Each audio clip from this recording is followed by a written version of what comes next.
Boa noite. Boa noite, Seth.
Bem, pessoal, então vou fazer aqui o uso do meu recurso aqui do celular e eu descobri, né, na quarta-feira que eu fiz uma mudança, certo? Para resolver aquele problema do som lá e no fim aconteceu um outro problema, tá? Que é o seguinte, eu coloquei o celular no mute, né? E usei o som do notebook. O resultado é que durante um bom tempo da aula, né, o som não foi captado, a imagem, na verdade, não foi captada, né? Por quê? Porque como o som estava no notebook, né, ele acaba colocando a imagem no notebook. Então, essa imagem compartilhada do celular que vocês estão vendo aqui, ó, não ficou gravada, né? Ela só passou a ser gravada lá na parte final da aula. Então, eu recebi até uma mensagem de uma colega da turma, né, que ela disse que não conseguia enxergar os conteúdos da aula de quarta-feira. Então, eu revisei o vídeo e até o minuto 48, né, realmente não aparece a imagem do caderno. Tá? Aí, se vocês lembram, foi mais ou menos naquele momento ali que meu celular desligou, né, ficou sem bateria. Aí eu recarreguei o celular e religuei ele e passei a usar na forma de sempre, né? Aí deu certo. Tá? Então, eu compartilhei a imagem do livro, né? Então, assim, eu vou utilizar a forma que eu venho utilizando sempre, que tem funcionado, né? Vou deixar o som do celular e aí eu compartilho aqui, ó, esta imagem que vocês estão vendo aqui, que é a imagem do celular, né, que capta os conteúdos aqui do caderno. E o que eu fiz? Aí o que eu pensei, né? Eu vou ter que fazer uma revisão da aula de quarta-feira, tá? Para que, né, as pessoas que não acompanharam a aula de quarta, que foi dia 22, né, eu vou ter que retomar os conteúdos, tá? Então, eu peço paciência de vocês aqui, né, esses primeiros minutos, né, eu vou revisar os conteúdos que eu apresentei ali na quarta-feira, dia 22 de setembro. Ok?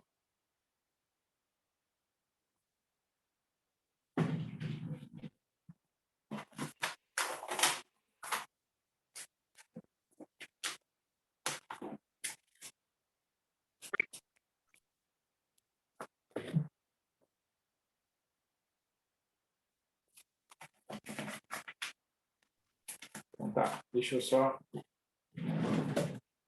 deixar uma coisa aqui para me ajudar.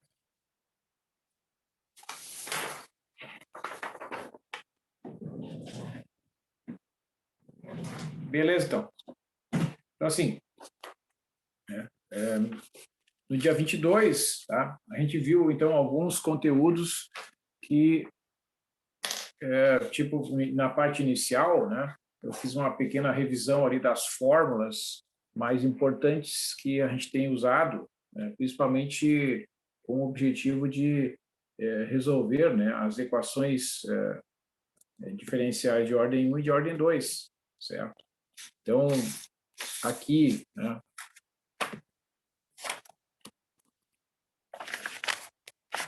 estou apresentando a fórmula da derivada primeira, certo? Ó, a transformada da derivada primeira, deixa eu botar mais para baixo, é SF de S menos F de zero, né? Onde a transformada F de S é a transformada da F de T. Né? Então, essa fórmula, né, é a transformada de Laplace da derivada primeira que a gente precisa utilizar na resolução de certas equações. Né? E a transformada de Laplace da derivada segunda é S ao quadrado vezes a transformada de Laplace da F de T menos S vezes F de zero menos a função f' calculada no ponto zero. Então, essas funções aqui, f de zero e f', com f minúsculo, né, reportam a função de domínio na variável t. Né? Ou seja, eu posso dizer que a transformada da derivada segunda equivale à transformada da f multiplicada por s ao quadrado menos esses dois fatores de correção, digamos assim. Tá? Então, tanto essa forma da transformada da derivada primeira, quanto esta fórmula da derivada, da transformada da derivada segunda, né, são fórmulas que expressam, né, a dependência da transformada de Laplace da derivada e da derivada segunda em relação às condições iniciais. Né? Então, uma das consequências destas fórmulas é que quando a gente resolve uma equação diferencial de ordem 1 ou de ordem 2 pela transformada de Laplace, né, as constantes, aquelas que apareciam na solução geral, quando a gente usava aqueles métodos elementares lá que nós vimos na parte inicial do curso, a partir das raízes da equação característica, aquelas constantes vão ficar automaticamente determinadas porque elas vão aparecer aqui, ó, como consequência dessas condições iniciais. Tá? Então, uma das vantagens da transformada de Laplace em relação aos métodos mais simples é que ele exige menos esforço na parte final. Né? Aqueles coeficientes vão estar já automaticamente ajustados a partir destas dependências aqui em relação à função no ponto zero, no caso da transformada da derivada primeira, e da função e derivada primeira calculadas no ponto zero, que aparecem aqui nessas fórmulas da derivada segunda. Tá? Aí nós vimos, né, a função que é o delta de Dirac, né, que é, então, uma notação que nós vimos que representa, né, uma ideia de um limite, né, de uma sequência de funções que tem área igual a 1, né, que vocês podem imaginar assim, né, que é aquela ideia que foi representada naquela figura. Eu vou desenhar a mão livre aqui, tá? Para a gente, o autor pegou primeiro um retângulo definido nesse intervalo aqui, ó, de menos 1/8 até 1/8, né, a distância é 1/16, e ele definiu uma função aqui, ó, constante. Vou pegar aqui uma régua.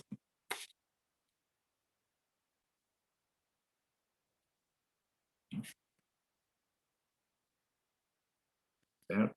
E essa altura aqui é 1/16, né? Então, o delta de t é 1/16.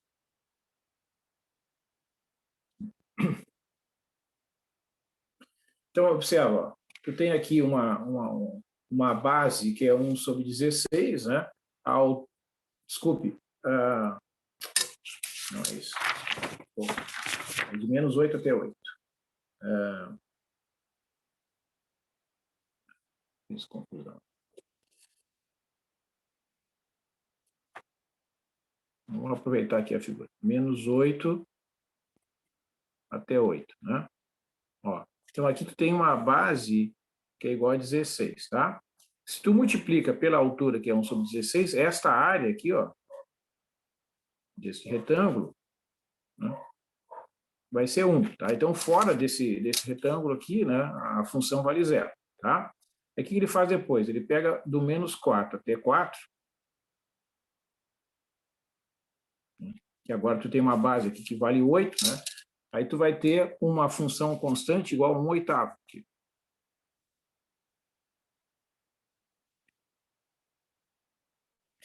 Então, aqui a função é constante igual a 1/8, tá? Então, tu tem uma base, que é 8, ó, multiplica pelo 1/8, esta área aqui, ó, é igual a 1, tá? E assim ele continua, né? Depois ele pega do menos 2 até 2, que é uma base que tem comprimento 4, né? E vai... Vejam que isso aqui tá fora de escala, né? Mas tudo bem, não é problema.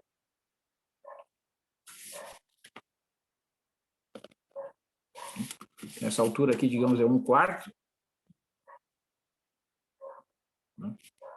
Esse delta de t é igual a 1/4. Ó. Então, tu vai ter um terceiro retângulo aqui, né, cuja área é 1. Então, vocês vejam que essas áreas, né, desses retângulos são mantidas constantes igual a 1. E esse processo, ele continua indefinidamente. Então, imagina assim, lá pelas tantas, né, tu vai ter um intervalinho aqui, ó, muito pequenininho, tá? O comprimento aqui bem próximo de 0, né?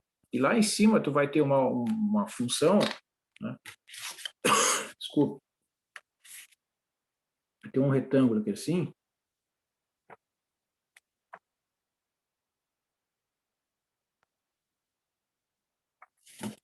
de modo tal que esse retângulo aqui, ó, que é bem alto, né? Mas tem uma base bem próxima de 0, esta área aqui é 1, tá? Então, qual é a ideia desse processo? Continuando isso indefinidamente, tá? Tu vai ter praticamente uma função aqui, ó, que vai se transformar num ponto apenas, né? E com uma altura cada vez maior. Então, essa função, o delta de Dirac, ela vai ter a integral de menos infinito até mais infinito igual a 1, tá? Como sendo uma função que corresponde ao limite, né, desta sequência de áreas que são iguais a 1. Tá? Então, no infinito, né, tu vai ter uma altura cada vez maior aqui e uma base, né, se reduzindo a 1 ponto. Tá? Então, essa é a ideia, né, do delta de Dirac, que eu comentei com vocês, né, que corresponde àquela ideia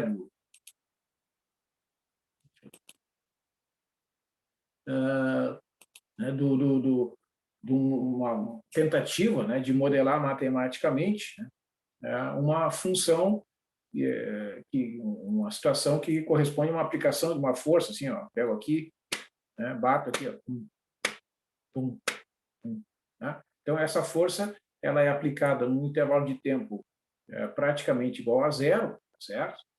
Isso em muitas situações, como quando cai um raio, enfim, uma força extremamente grande no intervalo de tempo muito pequeno, né, é interpretado como um delta. Tá? Então, é um estímulo que é aplicado num sistema massa-mola, num circuito elétrico. Tá? Imagina assim, ó, uma pessoa fazendo um teste no laboratório, né? E aí tem lá um tanque com uma certa quantidade de água, de repente vai ali e coloca uma substância poluente em grande quantidade, mas um intervalo de tempo praticamente instantâneo. Tá? Então, é esse tipo de situação, né, que é interpretada, que pode ser utilizada a função delta para representar coisas que variam muito rapidamente, né? Certo? Ou seja, no intervalo de tempo praticamente instantâneo ocorre uma mudança muito brusca, né, num sistema qualquer.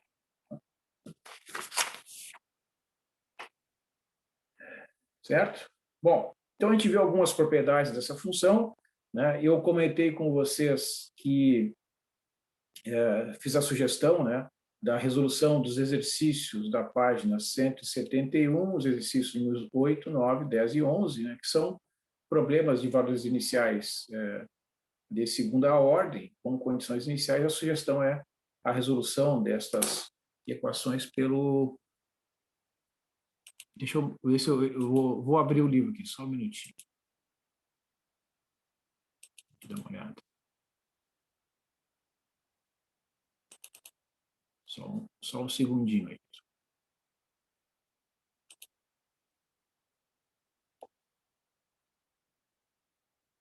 Está abrindo ali o site da biblioteca.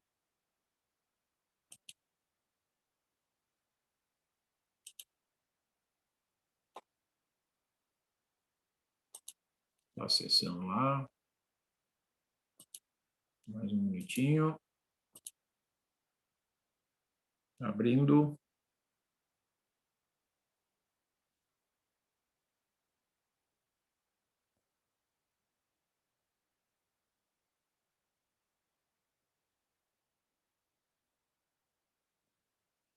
Então, eu vou selecionar um daqueles exercícios ali, vou resolver. Acaba sendo interessante, né? Porque acaba ilustrando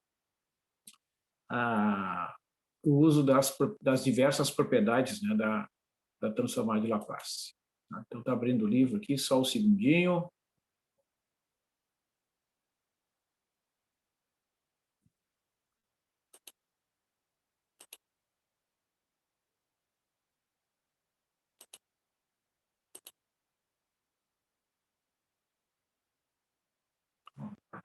Está abrindo lá.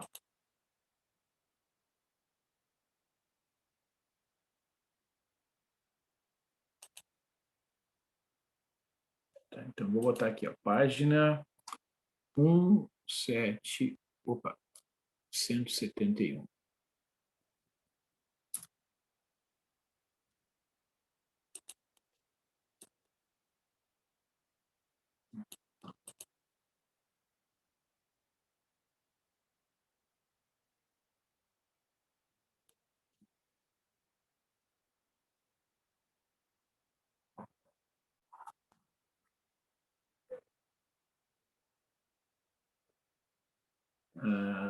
Então, por exemplo, ali, pessoal, vou resolver aqui o exercício número 10, tá? Vou resolver o exercício número 10. Deixa eu só organizar aqui.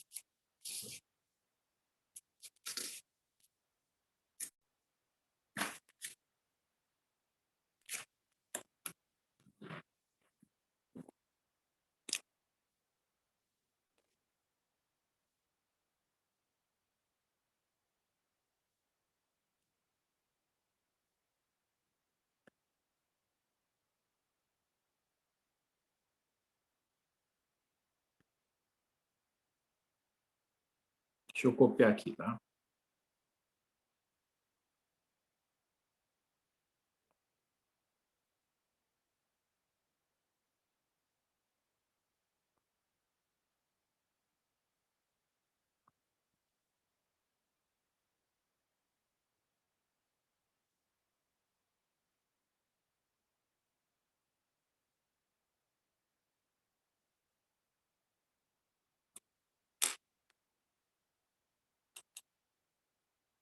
Ó, então, eu botei meu caderninho aqui, né? E vou, então, desenvolver esta solução, né? Então, veja, eu fiz aqui até a anotação, né? Vocês vejam que isso aqui é a parte final ali da aula de quarta-feira, tá? Para quem assistiu, né? E aqui tá, até eu fiz a anotação, para quem chegou depois, ó, a gravação do dia 22 de setembro de 2021, né? Que foi na quarta-feira, tá? Vocês podem assistir a partir do minuto 48, que vai estar legal, tá? Até o minuto 48, vocês não vão enxergar as anotações do caderno, né? Então isso prejudica bastante o entendimento que estava sendo feito lá. Então, olha só, né? Na solução, né, das equações diferenciais de segunda ordem com condições iniciais, né, que a gente tem visto aqui, né? A ideia é sempre assim, né? Tu escreve a equação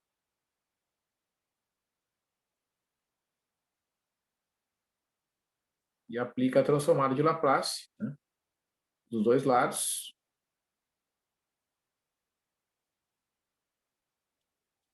da equação, né?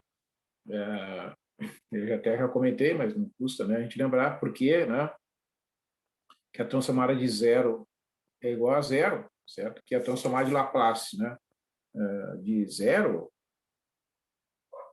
pela definição, é a integral de zero até mais infinito, né, de n a menos st vezes zero dt. Né? Ou seja, fica a integral de zero até mais infinito de zero.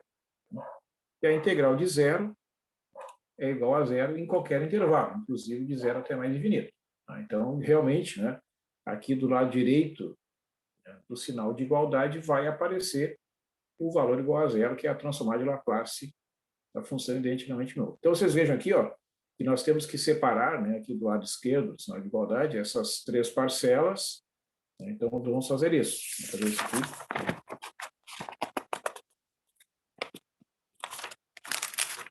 A gente fazer o desenvolvimento aqui, né, dos nossos cálculos.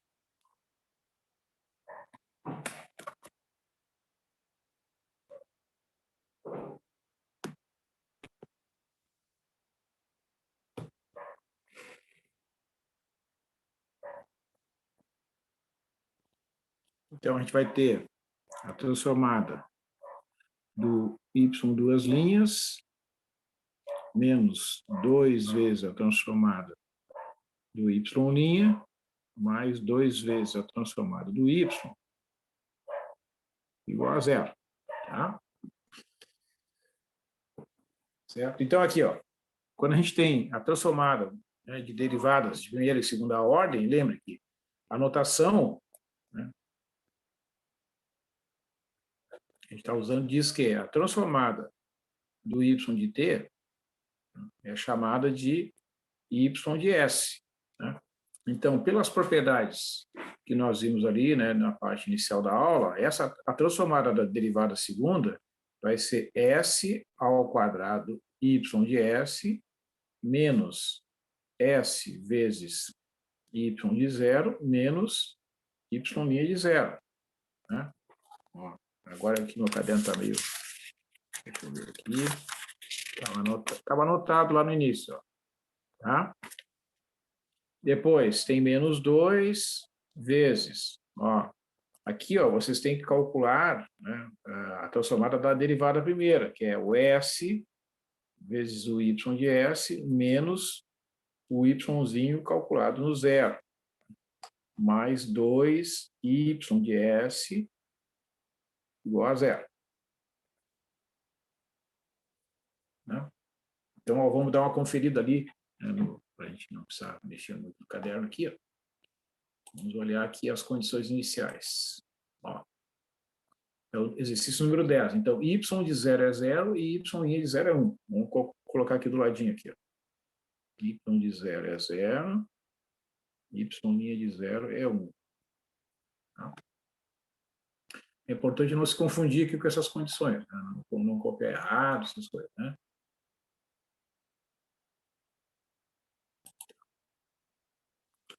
Então, vocês vejam, ó, o y de 0 é 0. Né? Então, essa parcela aqui, ó, né, ela vai dar 0, e essa parcela aqui também vai dar 0. Então, vai ficar s ao quadrado vezes y de s menos. A derivada no ponto zero é 1. Menos 2s y de s. Este fator aqui é 0, né, não vai dar nenhuma contribuição, mais 2y de s igual a 0. Então, vocês observam, isso aqui é uma álgebra, né? A gente tem que fazer com o maior detalhamento possível, porque como as condições iniciais elas aparecem, né, em diferentes posições, se eu trocar ali a ordem, se eu esquecer um fator, já vai dar tudo errado. Então, tem que fazer com bastante atenção. Então, o que vai acontecer? Vocês vão ter que colocar em evidência os fatores que multiplicam o y de s. Ó, este fator aqui, este e este.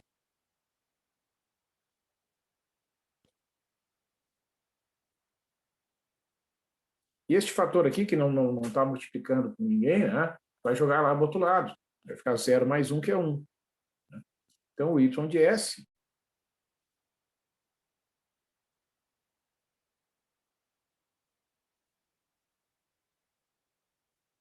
S é o 1 dividido por S ao quadrado menos 2S mais 2.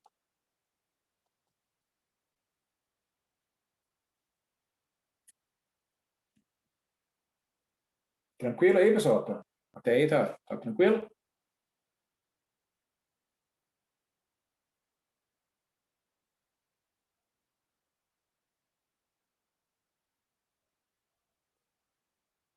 Beleza, então. Então, olha só. Lembra que a gente viu isso também na aula de...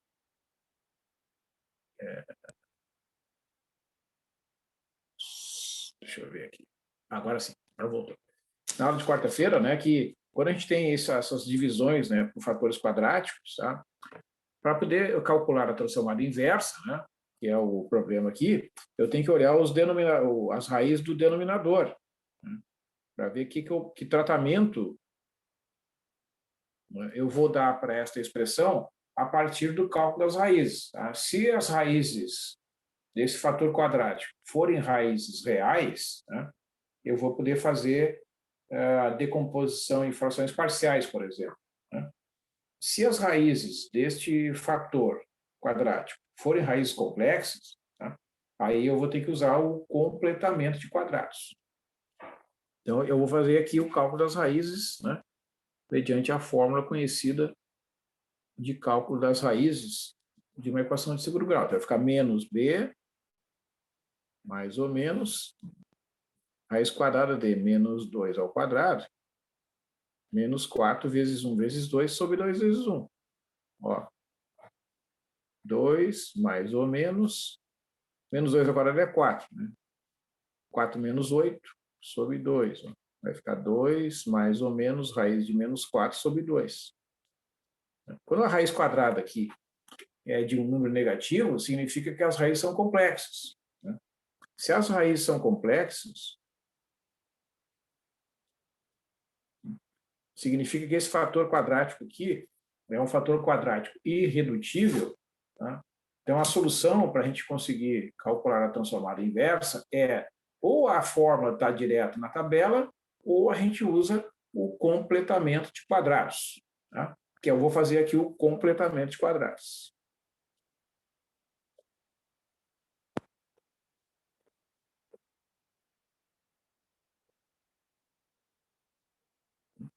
Então, eu pego esse termo de primeiro grau aqui, ó, né, igual ao 2m, que é o fator do meio, lá do desenvolvimento do quadrado perfeito. Então, m é 2 dividido por 2, que é 1. Né? O m ao quadrado é 1 ao quadrado, que é 1. Tá? Significa, né, que este fator quadrático ele pode ser escrito assim. Vou aproveitar esse mesmo espaço aqui. Né? S ao quadrado menos 2s mais 1 mais 1. Então, este parênteses, né, indica que S ao quadrado menos 2S mais 1 é um quadrado perfeito, que é exatamente o S menos 1 elevado ao quadrado. Então, isso aqui é a mesma coisa que 1 sobre S menos 1 elevado ao quadrado mais 1. Tá?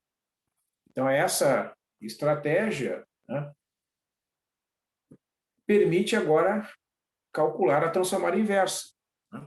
E vejam que o y de S, que é 1 dividido por S menos 1 ao quadrado mais 1, né, pode ser enxergado, né, pode ser visto como sendo f de S menos 1. Quem é a f de S sem o deslocamento? É 1 sobre S ao quadrado mais 1. Tá? Se vocês olharem aquela tabela de transformadas de Laplace, né, vocês vão ver que a transformada inversa desta função aqui, né, sem o deslocamento, que a gente, né, vai representar genericamente por f de t, para preservar aquela relação lá da tabela, é o seno de t. Tá? Então, se não houvesse esse deslocamento aqui em S, a resposta seria o seno de t. Tá? Como tem esse deslocamento em S, pela propriedade do deslocamento, né?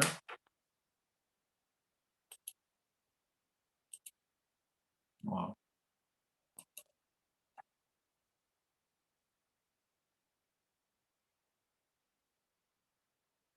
Ó. Aqui, ó. Quando tem deslocamento em S, né, tu tem que multiplicar a função f de t pelo E na C vezes T. Tá? Então, nesse caso aqui, né, é isso que eu vou ter que fazer. Ó. Eu vou ter que fazer, né, uma multiplicação da função seno de t, né, pela função exponencial. Certo? Ó. É isso que vai acontecer. Ó. Observa aqui, ó. A f de S, né, sem o deslocamento, é esta função aqui que corresponde na transformada inversa a seno de t. Como o y de S obtido é 1 sobre S menos 1 ao quadrado mais 1, né, que corresponde a um deslocamento, tá? Ou seja, é o cálculo da F grande em S menos 1, significa que o y de t será o E na t vezes seno de t. Tá? Ó, este 1 que aparece aqui é o coeficiente ali do t no uso da propriedade do deslocamento. Tá? Pela propriedade do deslocamento, fórmula, vamos ver qual é o número da fórmula ali. Fórmula 14 da página 169 do livro.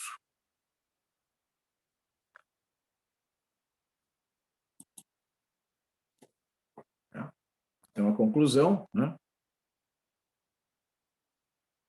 A solução do problema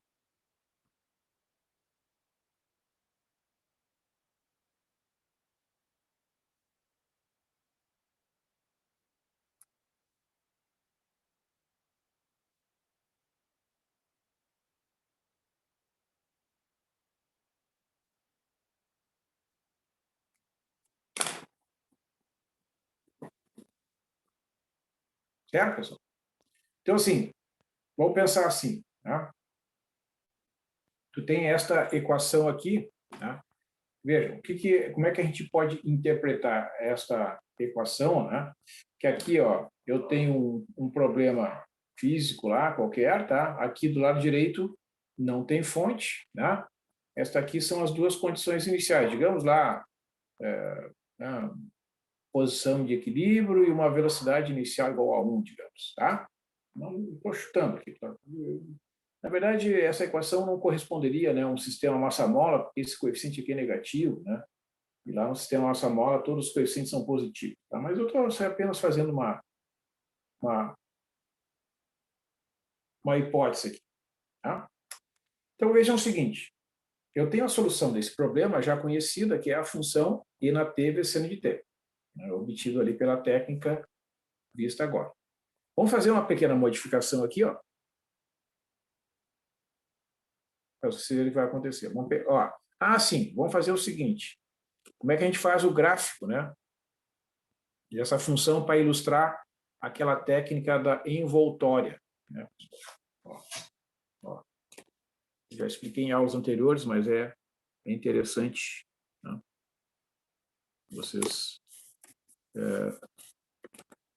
usarem em vários exemplos.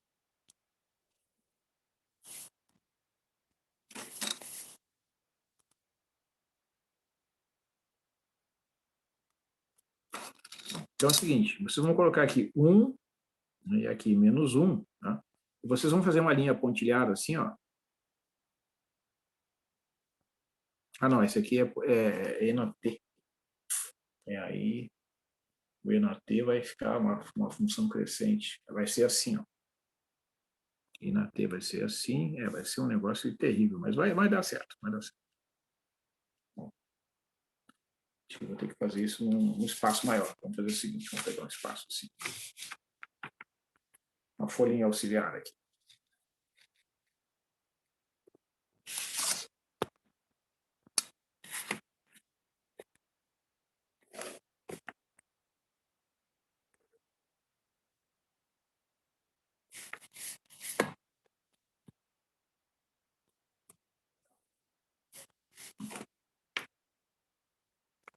Então, aqui é o seguinte, vocês vão fazer uma linha pontilhada aqui assim, corresponde ao E na T. E uma outra linha pontilhada aqui, saindo do -1, que é o menos E na T. Então, é aquela lá de cima multiplicada por -1. Né? Então, ela vai rebater aqui para baixo, menos E na T. Tá? Essas duas curvas são chamadas de envoltórias, né? Que é o primeiro fator que aparece ali. Como ela está multiplicada pelo seno, né? Quando o t for zero, vocês vejam que vai dar zero, que é exatamente a primeira condição inicial ali. Ó. No ponto zero, a função vale zero. Né? O que vai acontecer? Pelo caráter oscilatório do seno, ela vai ora ser positiva, ora vai ser negativa, ora positiva, ora negativa, ora positiva, ora negativa. Tá? Então, esse comportamento, né, é um comportamento oscilatório, né, que corresponde à ideia de que a onda ela tem o caráter da onda, né, que aumenta e diminui ali, né, os valores positivos e negativos, tá certo? Tem um caráter oscilatório, mas ela é limitada superiormente pelo E na T e inferiormente pelo menos E na T. Então, é uma maneira, né, de fazer o gráfico usando essa técnica da envoltória. Beleza? Tá aí. Tá, beleza. Então, esse gráfico... Por que eu estou comentando aqui com vocês esse recurso? Porque, às vezes, ali no site da Wolfram, esses gráficos eles não ficam muito bons, né? Deixa eu mostrar aqui para vocês. Acho que eu vou ter que abrir a página da Wolfram.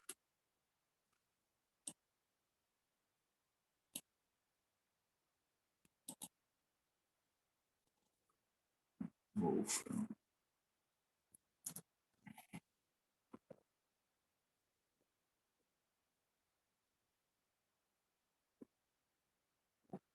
Vamos ver. ESP de T vezes seno de T. Tá, vamos botar aqui de 0 até, sei lá, 5. A gente vai modificando, se for o caso. Daqui na 5 já é um número muito grande. Ó, estão vendo? E só aparece um pedacinho daquele gráfico que eu mostrei. Ó. Vou botar de 0 a 10.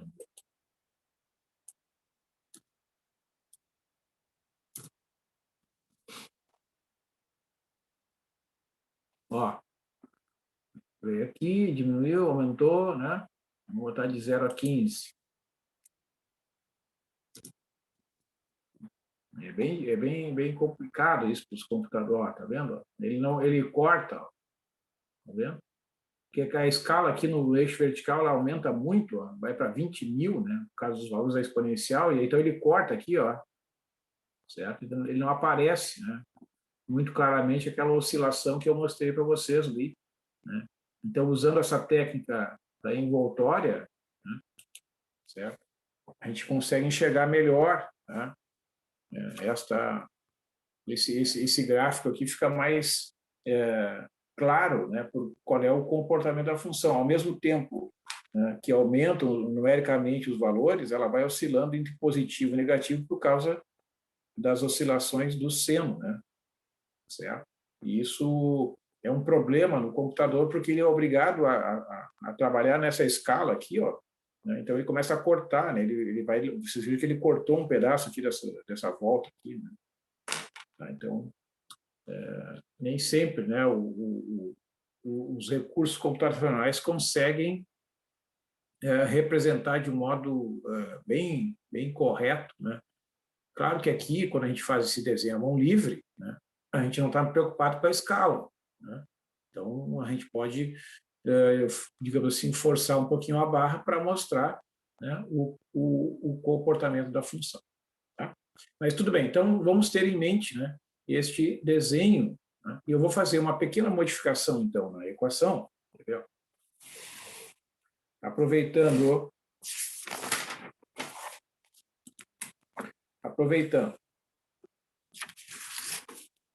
que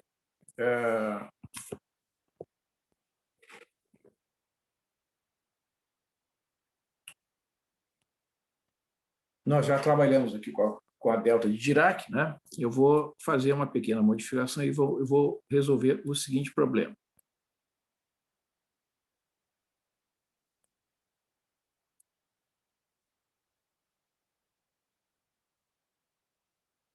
Vou botar aqui um delta de t menos 4, tá? E vou colocar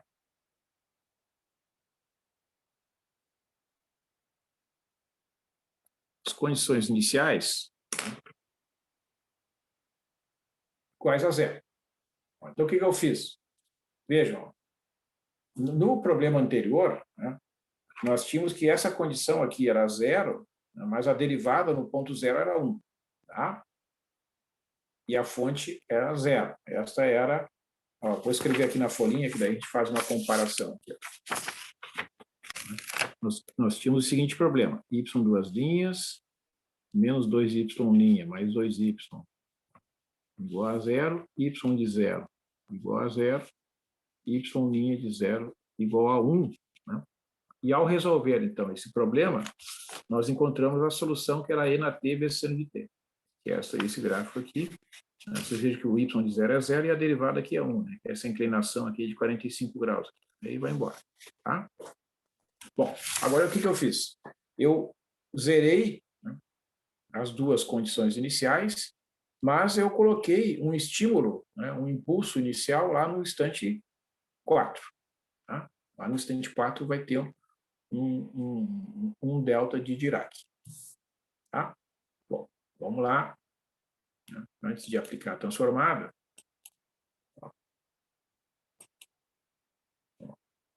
está aqui. Ó, quando eu tenho na fórmula 17, ó, a transformada de Laplace do delta de Dirac de t menos c, né, quando tiver um deslocamento no delta, isso equivale a e na menos c vezes s, como sendo a transformada do delta de Dirac. Né?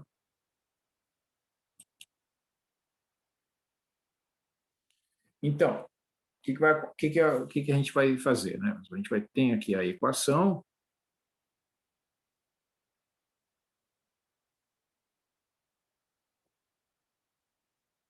A gente vai aplicar a transformada de Laplace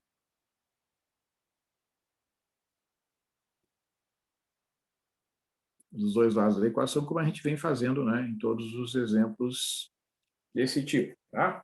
Então, essa é uma das primeiras diferenças que eu quero chamar a atenção aqui, né, pessoal? Esse tipo de equação, tá, vocês não conseguem resolver pelos métodos elementares, aquele método lá das raízes da equação característica, que depois, quando a equação é não homogênea, que eu tento somar com uma solução particular, aqui não vai funcionar. Tá? Por quê? Porque o delta de Dirac ele não é uma função elementar. Né? Então, esse tipo de problema, quando eu tenho um impulso, né, localizado no instante t igual a 4, que é o que representa esse fator aqui, né? Eu quero descobrir a resposta a esse impulso, eu só consigo não, mas a técnica mais apropriada é pela transformada de Laplace. Tá? Então, o que vai acontecer? Né? A gente vai fazer o uso das propriedades da transformada aqui, né? A gente vai ter a transformada da derivada segunda, né? Menos 2 vezes a transformada da derivada primeira, mais 2 vezes a transformada do y, né? E aqui e na menos 4 vezes s, né? Que é a transformada do delta, conforme nós vimos ali, ó. Né? O c vale 4, vocês cuidem que o sinal aqui é o sinal de menos, né? Que é esse menos que tem aqui dentro. Então, o C vale 4. Então, fica E na menos 4S. Então, aqui, ó, eu vou ter S ao quadrado y de S, menos S y de 0, menos y' de 0, menos 2 vezes S y de S menos y de 0, mais 2y de S, e aqui E na menos 4S. Então, de novo, né, chama atenção que são muitas propriedades, as condições iniciais são dadas ali, né? Então a gente só tem que ter o cuidado, né, de aplicar cada uma das propriedades corretamente, né? É a única coisa que a gente tem que cuidar. Então, como as duas condições iniciais são nulas, né? Isso aqui vai dar zero, isso aqui vai dar zero, e este fator aqui dentro, veja que está dentro do parênteses, né? Também dá zero. Então, sobrou S ao quadrado menos 2S mais 2. Este fator aqui, este fator aqui, este fator aqui. Isso aqui tudo multiplicado por y de S, e lá do outro lado ficou o E na menos 4 vezes o S. Bom, naturalmente, né, isso é uma coisa que é de se esperar, este fator aqui é o mesmo do exemplo anterior. Né? Então, eu tenho que o y de S, né, é E na menos 4S, eu vou escrever assim, ó.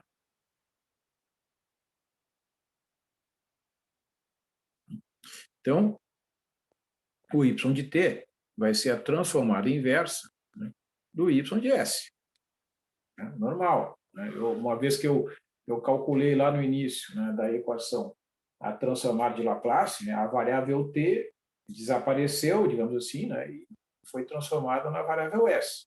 Eu faço essas manipulações algébricas para isolar o y de S, né, usando as condições iniciais, as propriedades, etc. Isolou o y de S, quando chega nesse ponto aqui, tu vai obter de volta o y de t através da transformada inversa. Então, vocês vejam que eu tenho que calcular a transformada inversa, né, do E na menos 4S, vezes aqui, exatamente aquele fator que nós vimos ali pelo completamento de quadrados, que é esta expressão aqui.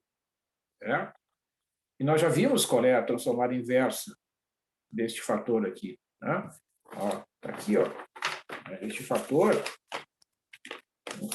1 sobre S menos 1 ao quadrado mais 1, né? A transformada inversa é aquela função que nós encontramos ali, que é o E na t seno de t. Certo? Então, o que eu tenho que fazer? Bom, mas tem aquela exponencial ali, né? E agora? O que eu faço, então? Vamos lá. Ó, quando tu tiver uma exponencial aqui na propriedade 13, ó, quando tiver uma exponencial, né, que está multiplicando uma fs, quando tu faz a transformada inversa, tu vai ter um deslocamento no tempo multiplicado por uma função de Heaviside. Tá? Certo?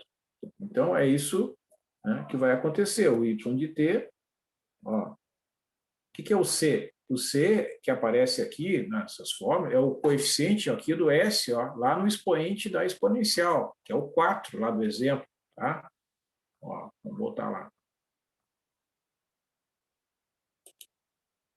Ó, é este 4 que aparece aqui.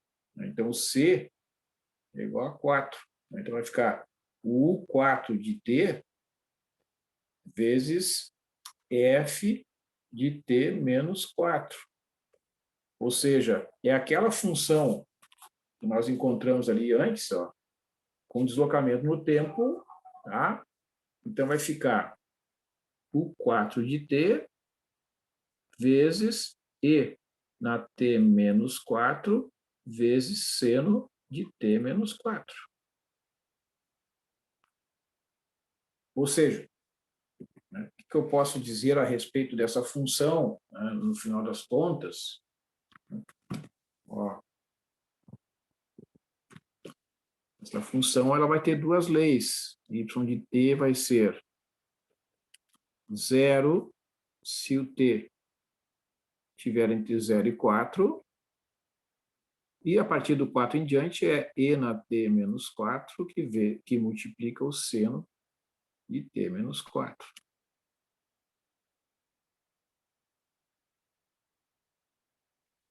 Porque esse zero aqui, por causa do fator que corresponde ao 4, né? Essa função aqui, ó, ela representa que a resposta, né, ao impulso, ela só vai ser percebida do instante t igual a 4 em diante, que faz sentido fisicamente, né, pessoal? Neste caso específico, vocês observem que as condições iniciais desse problema dizem que o y de 0 é 0 e o y é de 0 a 0. Então não tem nada para dar um estímulo inicial, né? E este impulso aqui, ó, ele é um impulso unitário no instante t igual a 4. Então só pode haver uma resposta física do t igual a 4 em diante, tá?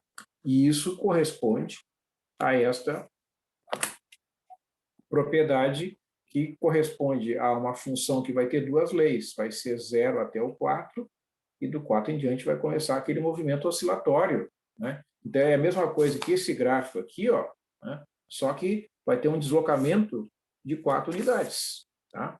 É exatamente isso que vai acontecer, né? Nessa solução aqui.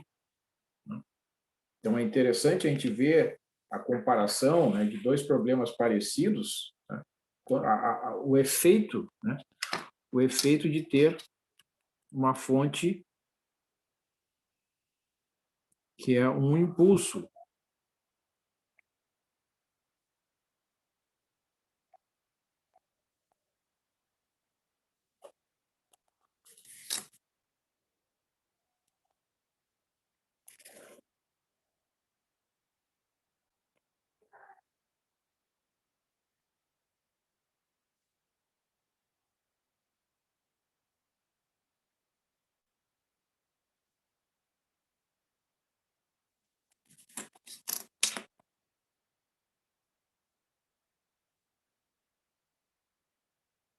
O que vai acontecer? Ó, a função até aqui vai ser zero. Vou botar uma linha contínua bem forte.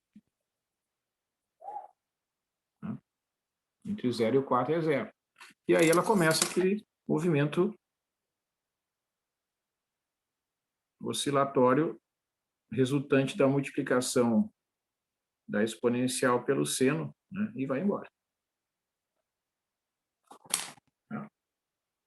Então, essa é uma importante relação, né, que vocês devem observar entre a solução de um problema sem fonte, de um problema com uma fonte que é um impulso unitário, porque elas vão estar relacionadas obrigatoriamente, tá, pela presença de uma função de Heaviside aqui. Tá? Sempre que tiver um delta lá na equação diferencial, vai ter uma função de Heaviside aqui na resposta do problema. Tá? Ok, pessoal? Ok. Então, beleza. Alguma pergunta? Por enquanto, nenhuma. Então, tá.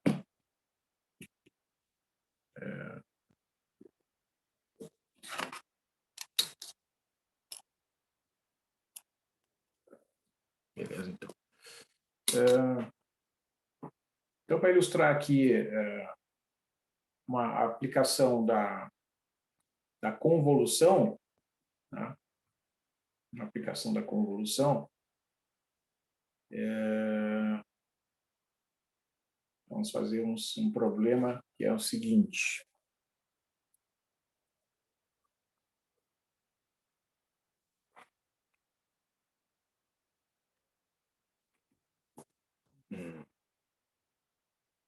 Deixa eu pensar aqui.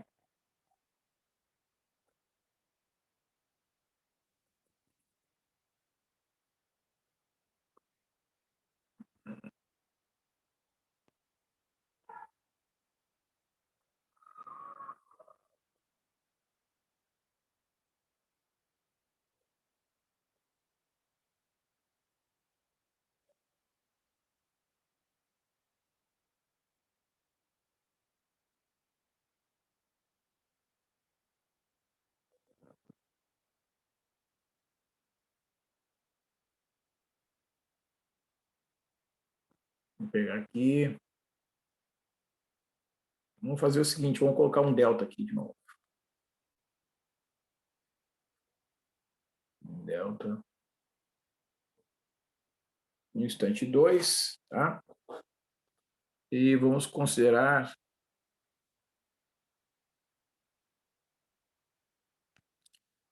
de novo condições iniciais nulas, tá? Então você imagina o seguinte, ó, eu botei os coeficientes todos positivos ali, né? Imagina que isso aqui é um sistema massa-mola, tá? Ou um circuito elétrico, né? Uma equação de segunda ordem que pode ser tanto um sistema massa-mola como um circuito elétrico, porque todos os coeficientes são positivos, né?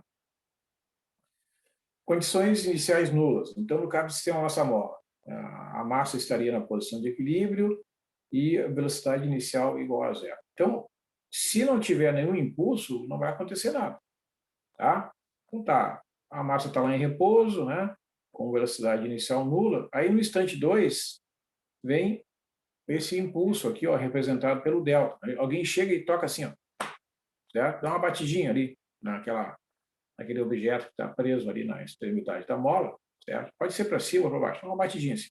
Bom, o que vai acontecer? Só vai acontecer alguma coisa a partir do instante 2, certo? Então vejam, né, como é que isso vai se transformar, né, vai se materializar na solução da equação, né? A gente vai calcular aqui a transformada da equação diferencial.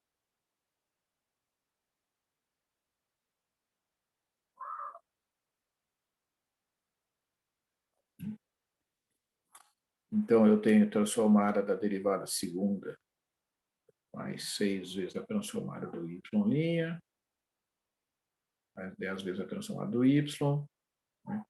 E a transformada do delta, e na menos 2s. Ó. É sempre bom, né? Ó, tá aqui, ó. Fórmula 17, né? Vocês estão vendo agora ali. Fórmula 17. Delta de t menos c, a transformada é e na menos c vezes s. No caso do exemplo aqui do caderno, o c vale 2. Tá? Então, né, como as condições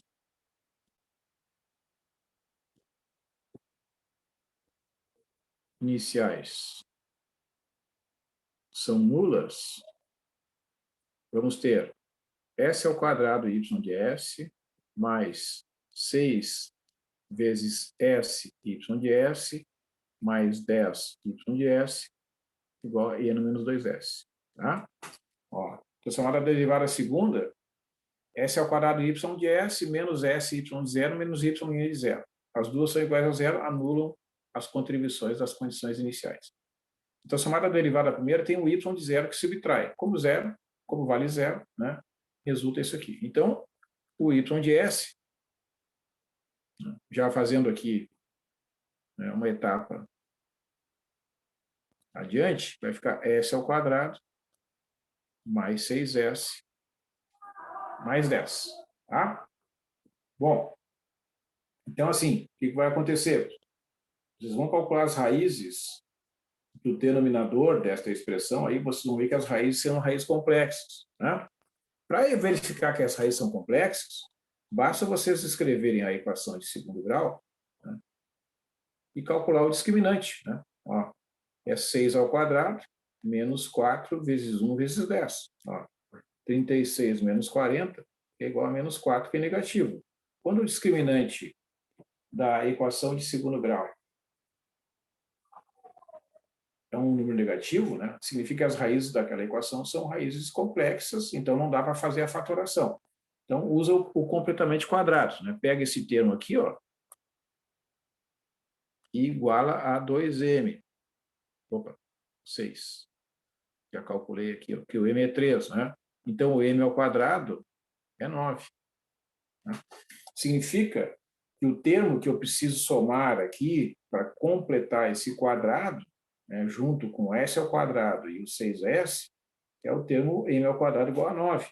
Mas o 10 é 9 mais 1, então eu posso escrever esse fator aqui, ó, como sendo e na menos 2s, dividido por S ao quadrado, mais 6S mais 9, vou botar um parênteses aqui, ó, mais 1. Né? Porque o 10 é 9 mais 1. Né? Com isso, deixa eu fazer um mais difícil aqui. Agora estou aprendendo aqui a manejar esse equipamento. Eu vou ter a seguinte situação.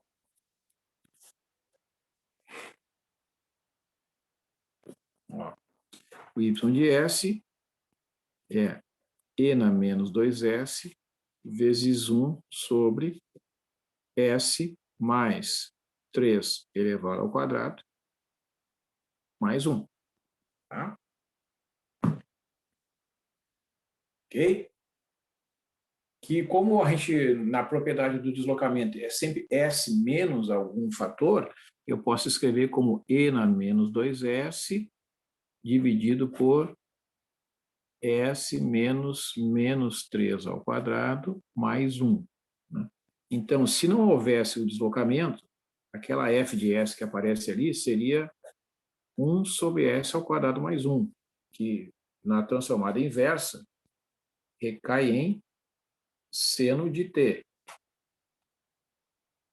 Tá? Como eu tenho F de S menos menos 3, né, que é este fator aqui, pela propriedade do deslocamento, né, tu vai ter a transformada de Laplace inversa, que é E na menos 3t vezes o seno de t. Tá? Até nós conversamos sobre isso, né, em aulas anteriores, tá? Que aqui ó, vocês têm que cuidar que a propriedade é sempre S menos C. Né? Quer ver? Vamos olhar lá na anotação da tabela. Ó, tá vendo ali? Ó? Propriedade 14, ó, F de S menos C. Tá? Então, esse menos faz parte aqui do formulário. Né? Então, como lá no exemplo é S mais 3, vocês têm que escrever como S menos menos 3. Então, o expoente da exponencial, ó, o coeficiente do t é exatamente o C, que nesse caso é o menos 3. Então, fosse apenas esse deslocamento aqui, tá? A resposta seria E na menos 3t seno de t. Como tem ainda aquele fator exponencial lá, né, o y de t que a gente está procurando, que é a transformada inversa do y de s, né, que no final, né, a gente sempre tem que fazer a transformada inversa de Laplace no y de s, é a transformada inversa de e na menos 2s vezes 1 sobre s menos o menos 3 ao quadrado mais 1. Tá?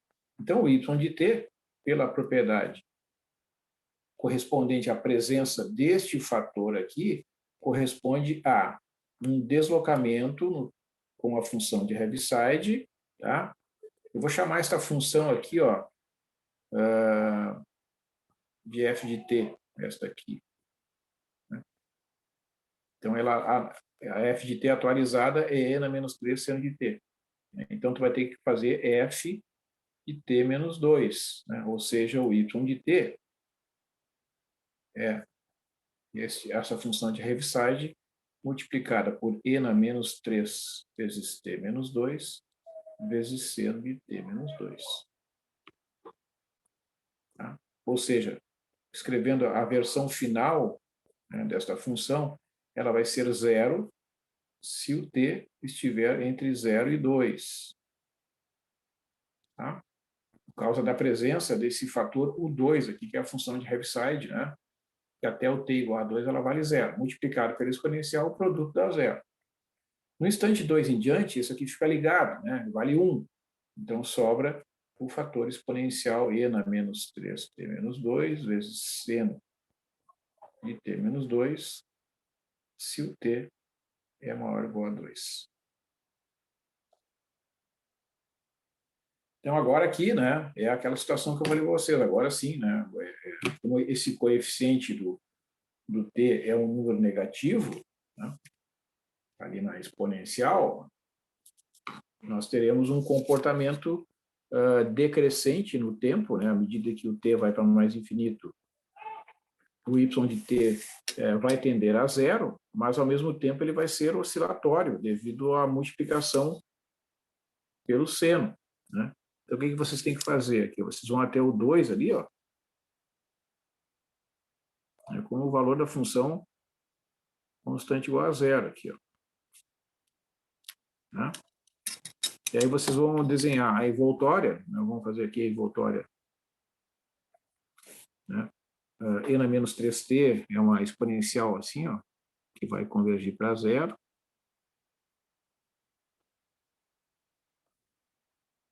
Certo? Mais infinito, o n na menos 3t e o menos n na menos 3t.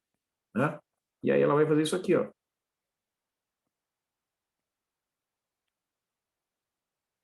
Então ela fica encapsulada ali, né? Fica controlada pela função exponencial, que são essas linhas pontilhadas, tanto negativo como positivo. Então ela está espremida ali, ela vai, né, convergir para zero. Tá? E o efeito, né, ele só é percebido do 2 em diante, porque lá no início nós tínhamos uma equação assim, né? Ó,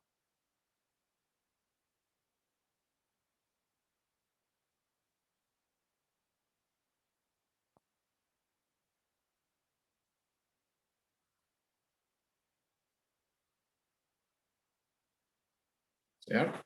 Então, as condições iniciais iguais a zero significa que nada vai acontecer até chegar no 2. Aí no 2 chegar alguém, pá, dá uma batida ali na. Aí, devido à presença do fator de atrito e da constante da mola lá, digamos assim, né? Ela começa a oscilar para cima e para baixo, mas com amplitude cada vez menor. Então, é, uma, é um movimento oscilatório amortecido, né? Conforme a figura está mostrando aí para vocês. Ok, pessoal? Então é isso. Eu vou encaminhar aqui para o encerramento. Vou encerrar aqui a nossa atividade de gravação. Não, eu quero dar um recadinho para vocês antes, que é a questão da avaliação das disciplinas. Deixa eu mostrar aqui.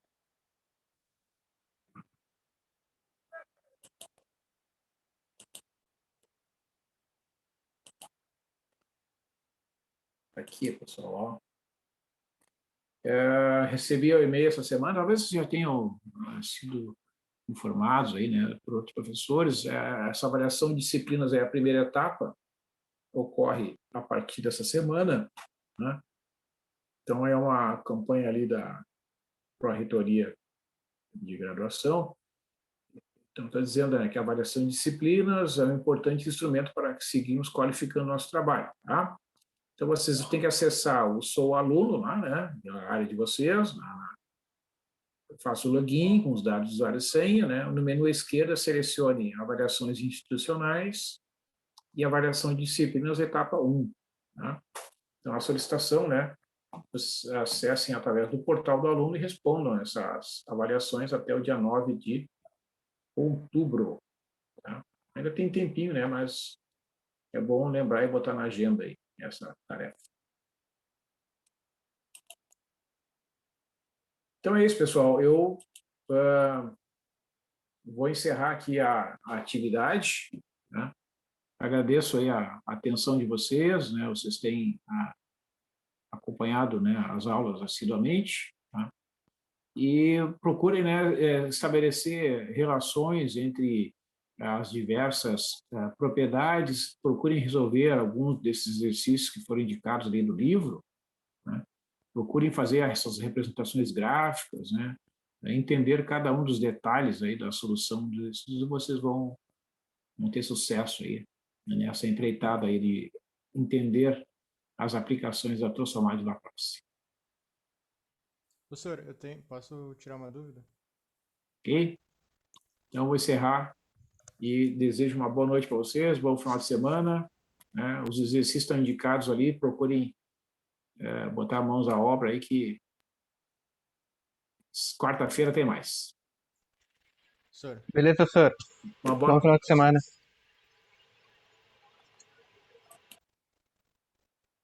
Ô, professor, tá me ouvindo?